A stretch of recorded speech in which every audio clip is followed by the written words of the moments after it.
Welcome to Twix, the English class. Today we are going to discuss about the types of clause, different types of clause. Today our topic is different types of clause. You know that clause is the part and parcel of English language. ইংরেজি ভাষা শিখতে হলে properly writing skill বা good writing যদি আমরা develop করতে চাই বা ভালো যদি লিখতে চাই তাহলে ক্লজের ব্যবহার কিন্তু ইউজ অফ ক্লজ একান্ত জরুরি। এটা না জানলে কিন্তু সুন্দরভাবে বা বিউটিফাই করে সেন্টেন্স লেখা প্রায় অসম্ভব। তো চলো ফার্স্ট অফ অল আমরা দেখে নেব what clause is. A clause is a group of words group of words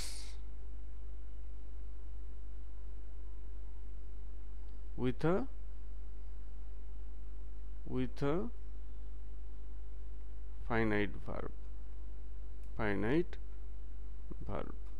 তার ক্লজ হচ্ছে a group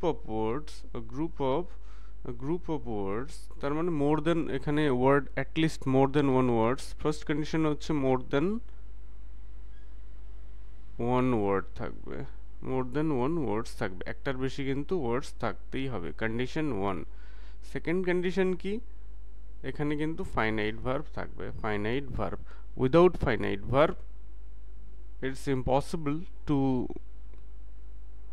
create a clause, so it's impossible for the clause to exist. Finite verb থাকবে কিন্তু এখানে কিন্তু আমরা অনেক সময় ফ্রেজের সাথে একটা গন্ডগোল করে বসি যে ফ্রেজকে অনেক সময় আমরা ক্লজ ভেবে নিই ফ্রেজও কিন্তু a group of words undoubtedly but no finite verb তো ফ্রেজ সেকশনে আমি ডিটেলড ভিডিওতে দেখিয়ে দিয়েছি হোয়াট ফ্রেজেস আর আমি আরেকটা শর্ট ভিডিও নিয়ে আসবো নেক্সট ডেতে সো দুটোই কিন্তু গ্রুপ অফ ওয়ার্ডস কিন্তু মেইন ডিফারেন্স যেটা করে দিচ্ছে সেটা হচ্ছে the presence of a finite verb তো ক্লজের ফার্স্ট প্রিকন্ডিশন দ্যাট এখানে কিন্তু ফাইনাইট ভার্ব থাকবেই without a finite verb a clause is not possible ঠিক আছে তো স্ট্রাকচারালি ক্লজকে কিন্তু দুটো ভাগে ভাগ করা হয় একটা হচ্ছে মেইন ক্লজ আর একটা হচ্ছে সাবঅর্ডিনেট ক্লজ মেইন ক্লজকে প্রিন্সিপাল ক্লজ বলা হয় ইন্ডিপেন্ডেন্ট ক্লজও বলা হয় সাবঅর্ডিনেট ক্লজকে বলা হয় ডিপেন্ডেন্ট ক্লজ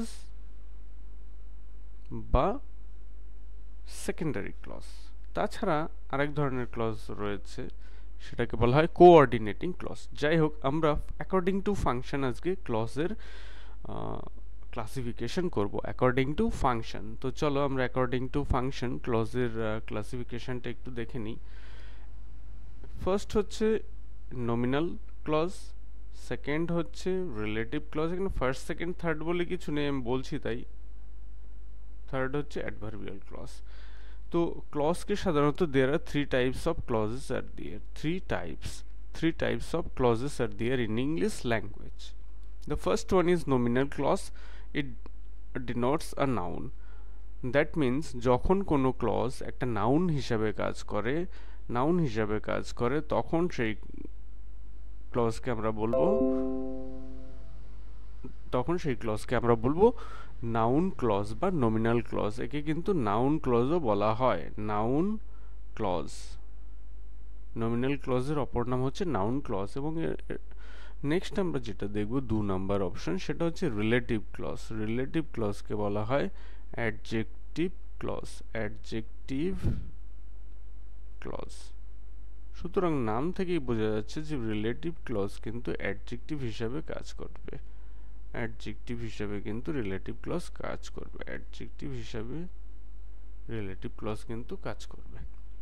ঠিক আছে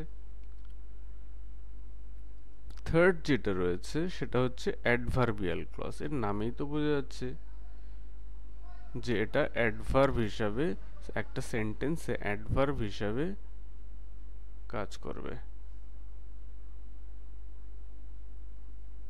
সো তিন প্রকার ক্লজের মধ্যে ফার্স্ট যেটা রয়েছে সেটা নমিনাল ক্লজ, যেটা নাউন হিসাবে কাজ করবে।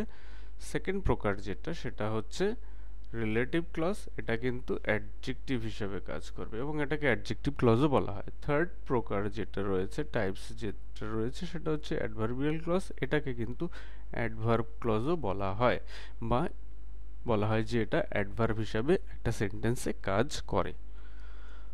তো আমরা ডিটেলড অ্যানালিসিস প্রতিটি ক্লজের আলাদা আলাদা তো করবই, তবে আজকে আমি অতি অল্প সময়ে মাত্র কয়েক মিনিটের মধ্যে ক্লজ বিষয়টাকে একটু ক্লিয়ারিফাই করার জন্যই আজকে এই ভিডিও করা। তো চলো আমরা চলে যাচ্ছি বাস নমিনাল ক্লজে।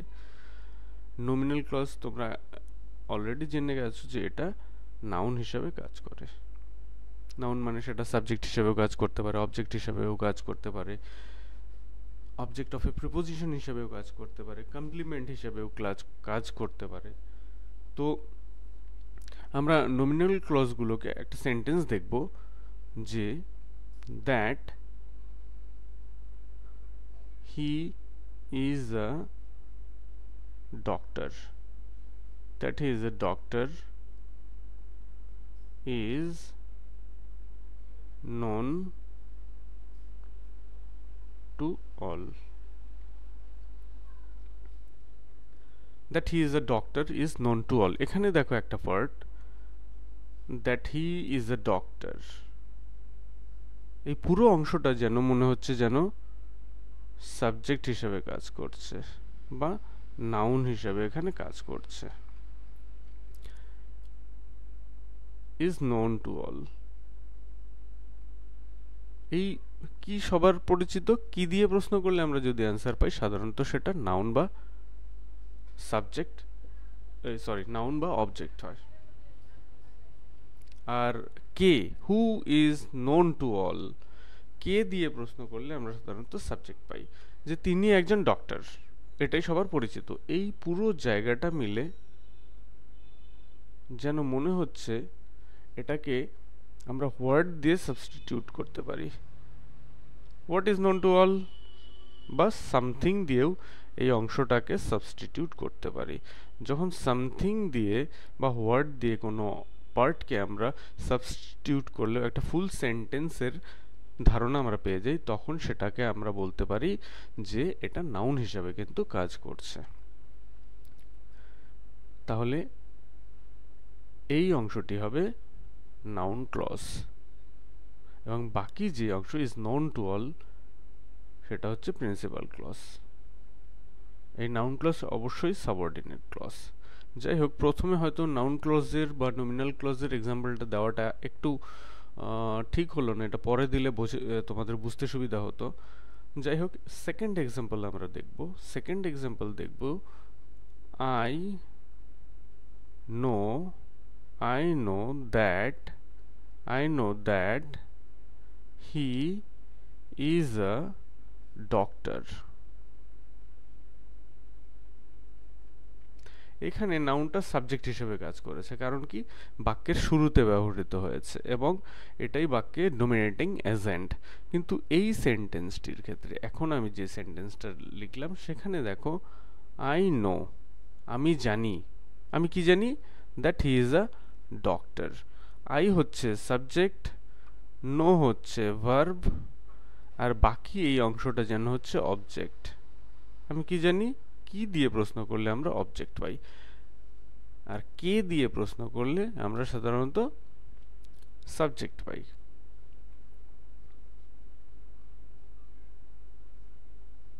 বা ইনঅ্যানিমেট অবজেক্ট বস্তুর সাবজেক্ট পাই। এখানে দেখো, আই হচ্ছে সাবজেক্ট, নো হচ্ছে ভার্ব, আর বাকি অংশটা যেন অবজেক্ট হিসেবে কাজ করছে। আই নো হোয়াট, আমি কি জানি? আই নো এই অংশটিকেও দেখো হোয়াট বা সামথিং দিয়ে কিন্তু আমরা সাবস্টিটিউট করতে পারছি।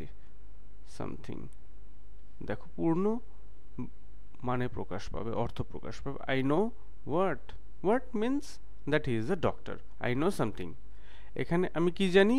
সামথিং, আমি কি জানি? যে তিনি একজন ডক্টর। তো এখানে অবজেক্ট হিসাবে কাজ করছে। আর আমরা তো জানি যে অবজেক্ট সবসময় কি হয়, নাউন হয় নয়তো প্রোনাউন হয়। তো এখানে তো প্রোনাউন ক্লজ বলে কিছু নেই, তো এই অংশটা পুরো একটি বিষয়কেই যেহেতু বোঝাচ্ছে অবজেক্ট, তাই এটা হচ্ছে noun.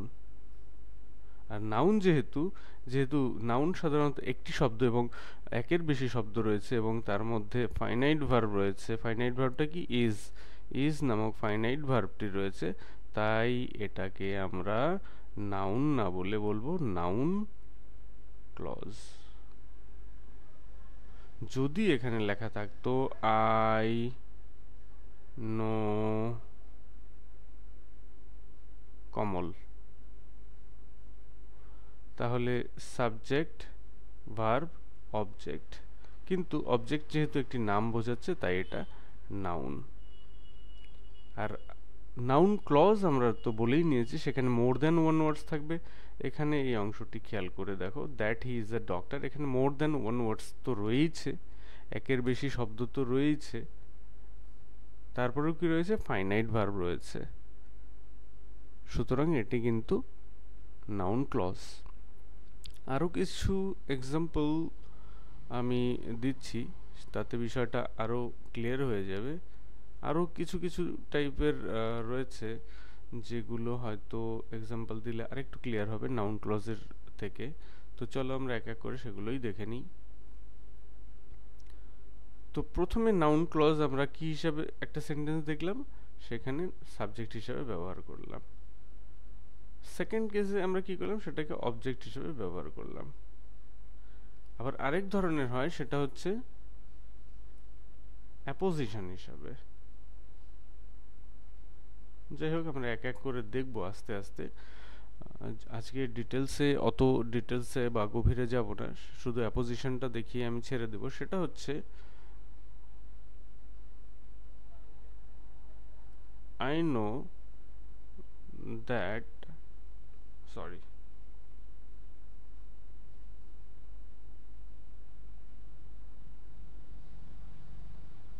I know the fact that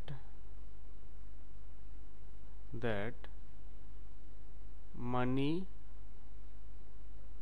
makes money।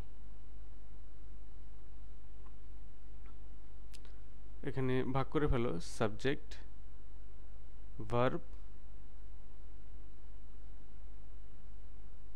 The fact, subject verb, এটা কিন্তু অবজেক্ট হচ্ছে, তাই না? দ্যাট মানি মেক্স মানি, এই জায়গাটা আমি কি জানি, আমি জানি একটা তথ্য বা ফ্যাক্ট, আমি একটা ফ্যাক্ট জানি। এটা হচ্ছে ফ্যাক্টটা কি, দ্যাট মানি মেক্স মানি। এইখানে যে জিনিসটা, এইবার আমি একটু বলে দিচ্ছি, অ্যাপোজিশন কথার অর্থ হচ্ছে in the same position.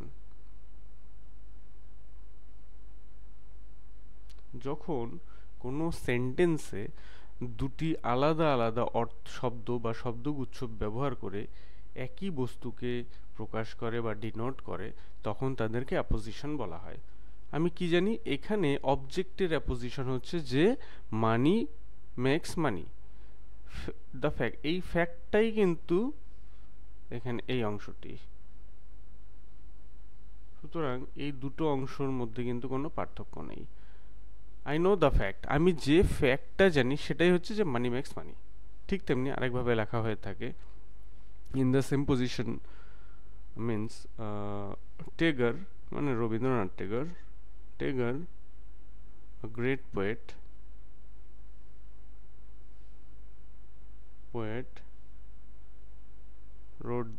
wrote Gitanjali. ঠিক আছে, এখানে টেগোর নাউনের অ্যাপোজিশনে রয়েছে এ গ্রেট পোয়েট। এখানে যে কোনো অংশটি বাদ দিলেই কিন্তু বাকি অংশটি দিয়ে কমপ্লিট সেন্টেন্স এক্সপ্রেস করা সম্ভব। আ গ্রেট পোয়েট বাদ দিয়ে ওই জায়গাটি সেন্টেন্সটি আমরা যদি প্রোনাউন্স করি টেগর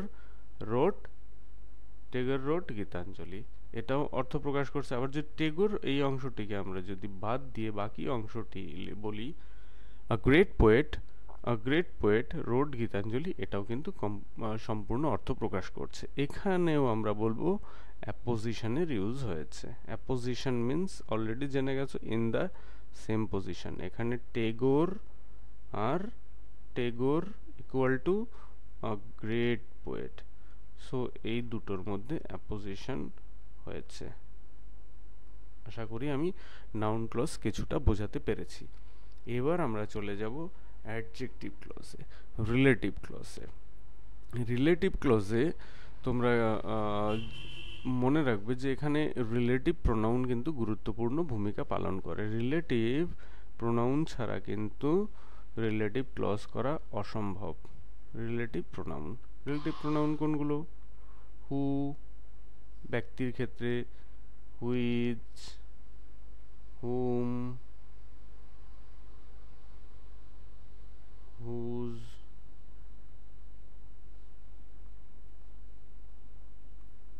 দ্যাট, আরো অনেক কিছু রয়েছে। যাই হোক, এখন রিলেটিভ মানেই হচ্ছে কানেক্ট বা রিলেশন এস্টাবলিশ করা বোঝাচ্ছে। একটা এক্সাম্পল দিলে কিছুটা পরিষ্কার হয়ে যাবে আশা করি। I know the man, I know the I know the man who is a teacher. I know the man who is a teacher. এখানে একটি অংশ হচ্ছে আই নো দ্য ম্যান, আর একটি অংশ হচ্ছে হু ইজ আ টিচার। এর মধ্যে হু হচ্ছে রিলেটিভ প্রোনাউন বা রিলেটিভ কানেক্টর বা এ হচ্ছে বাক্যের প্রথম অংশ এবং শেষ অংশের মধ্যে একটা রিলেশন এস্টাবলিশ করছে। মানে যে লোকটিকে আমি চিনি তিনি হচ্ছেন শিক্ষক। এই লোক আর এই টিচারের মধ্যে রিলেশন এস্টাবলিশ করে আমাদের জানাচ্ছে যে ওই শিক্ষক আর কেউ নয়, উনি এই ব্যক্তি। সো এই হুর মাধ্যমে যখন রিলেশন এস্টাবলিশ করা বোঝায় দুটি বাক্যের মধ্যে বা দুটি ক্লজের মধ্যে, তখন সেটাকে বলা হয় রিলেটিভ ক্লজ।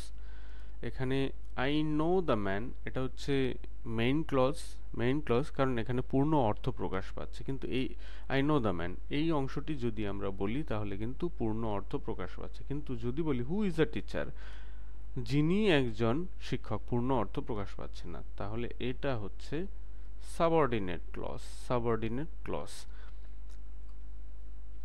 তাহলে রিলেটিভ প্রোনাউনগুলো ইউজ করে যে ক্লজগুলো আমরা করি সেগুলোই হচ্ছে রিলেটিভ ক্লজ। ঠিক তেমনি হু দিয়ে হলো। আরেকটি দেখো,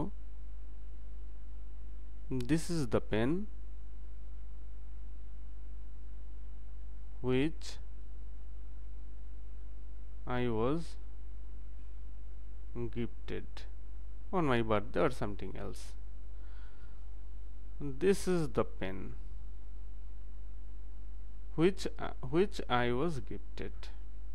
তো হুইচ সবসময় বা রিলেটিভ প্রোনাউন সবসময় আগের সেন্টেন্সের সেই নাউন বা প্রোনাউনের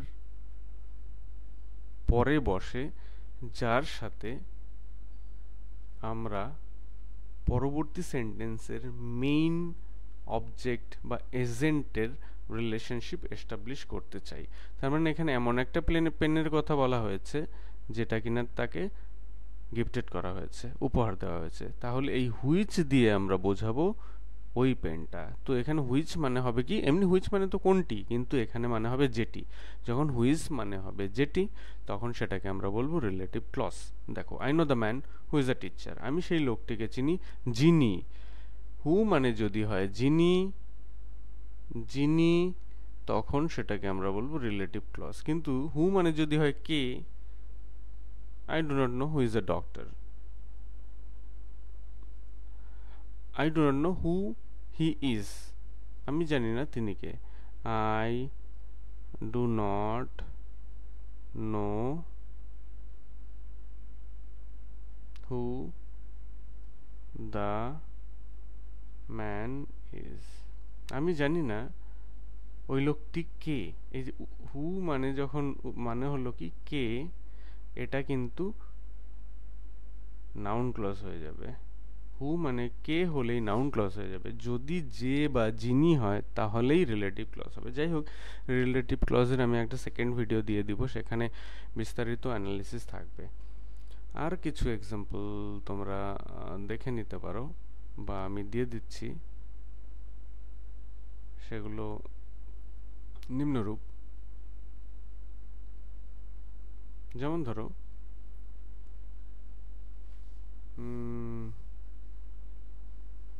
হি is the he is the man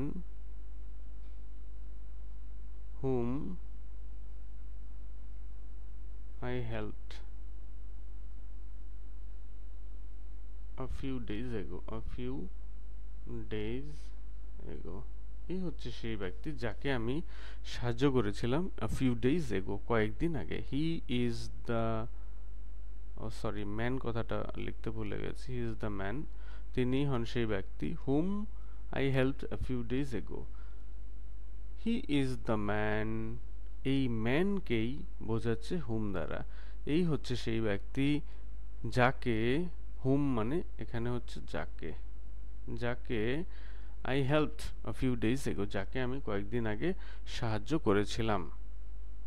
okay, তো এইভাবে কিন্তু রিলেটিভ ক্লজগুলো বাক্যের দুটি অংশের মধ্যে রিলেশনশিপ এস্টাবলিশ করে নাউনের সম্পর্কে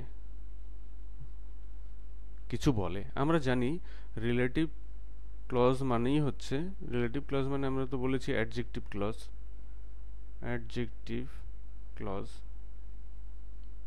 আর অ্যাডজেক্টিভ মানেই নাউনের দোষ, গুণ, অবস্থা, সংখ্যা, বর্ণ ইত্যাদি বোঝায়। তো এখানে আমি বারবার যে রিলেশন এস্টাবলিশ করা বলছি, সেটা রিলেশন, সেটা দোষ, গুণ, অবস্থা, সংখ্যা, বর্ণ এগুলো হতে পারে। যেমন হি is the man hmm I helped, আমি সাহায্য করেছি সেই লোককে, তার ওই লোকটির সম্পর্কে ডিনোট করছে এই পুরো ক্লজটি ডিনোট করছে কাকে, কোয়ালিফাই করছে কাকে, মডিফাই করছে কাকে, ওই লোকটিকে। লোকটি মানে হচ্ছে নাউন। যখন কোনো শব্দ নাউনকে ডিনোট করে তখন তাকে আমরা বলি অ্যাডজেক্টিভ।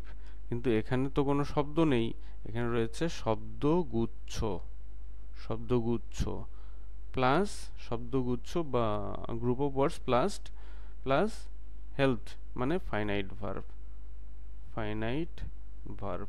তো শব্দগুচ্ছ আর finite verb equal to relative clause. যাই হোক, এখানে অনেকেরই যারা ফার্স্ট টাইম রিলেটিভ ক্লজ নিয়ে পড়ছো তাদের বুঝতে একটু প্রবলেম হতে পারে, বা হতে পারে না হবে। তো তাদের জন্য শুধু রিলেটিভ ক্লজের উপরে আমি একটা কিন্তু ডিটেইলড ভিডিও নিয়ে আসছি উইথ মোর এক্সাম্পলস। তো চলো আমরা এবার চলে যাব অ্যাডভার্বিয়াল ক্লজে। অ্যাডভার্বিয়াল ক্লজ মানে অ্যাডভার্ব হিসেবে ইউজ হতে হয়, এবং অ্যাডভার্ব অনেকভাবে ম্যানার হতে পারে, ম্যানার বোঝাতে পারে, অ্যাডভার্ব অফ ম্যানার হতে পারে, তারপর টাইম হতে পারে, প্লেস হতে পারে, ডিগ্রি হতে পারে, রিজন और कंडीशनल एडवर्ब হতে পারে। ওকে, ডিফারেন্ট টাইপস অফ অ্যাডভার্ব হিসাবে কিন্তু এই ক্লজগুলো ব্যবহার হতে পারে। এই অ্যাডভার্বিয়াল ক্লজগুলো চিহ্নিত করা কিন্তু খুবই সোজা। এখানে দেখবে অ্যাজ, বিকজ, দো, although,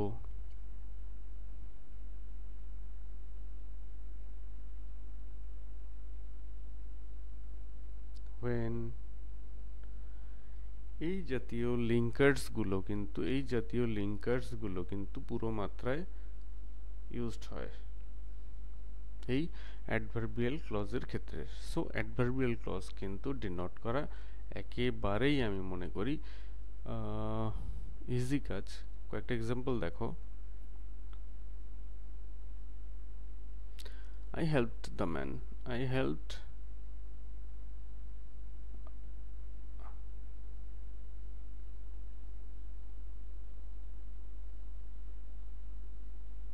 I helped the boy. I helped the boy.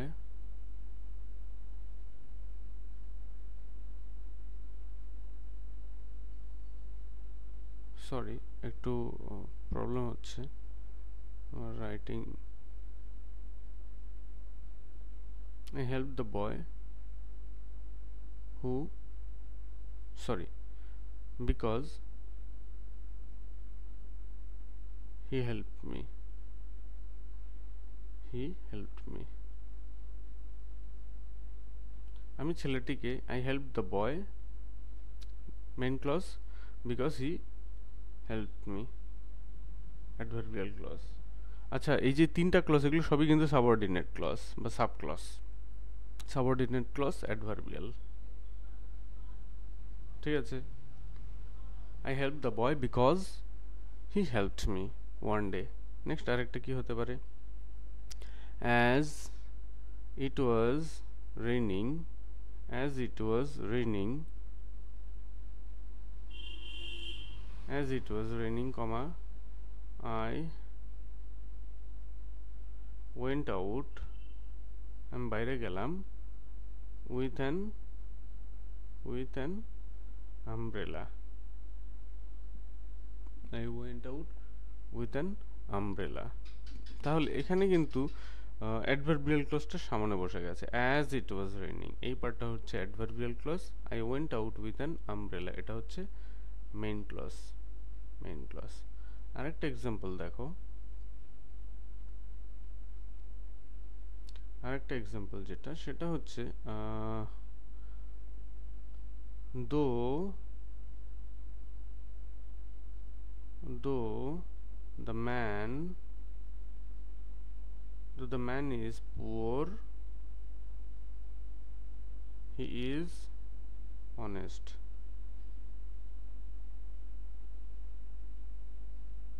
যদিও লোকটি গরিব, though the man is poor, যদিও লোকটি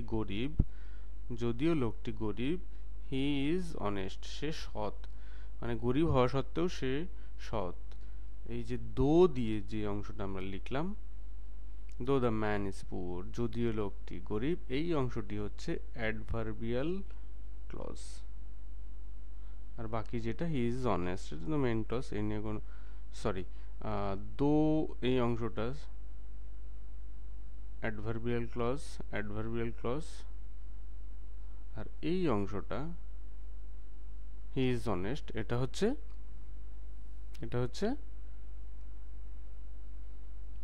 মেইন ক্লজ। এই নিয়ে তো কোনো সন্দেহই নেই।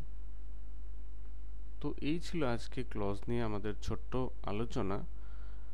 আমি জানি যারা ফার্স্ট টাইম আমার চ্যানেলে, তাদের আজকে একটু প্রবলেম হবে, কারণ আগে প্রায় 11টা সেশন 10টা সেশনস আমি দিয়েছি, এবং যাদের মনে হচ্ছে আজকে একটু প্রবলেম হচ্ছে, আমি তাদের বলবো তোমরা সেই সেশনগুলো গিয়ে একটু দেখে নিবে, এবং I think you will be benefited multifold wedge.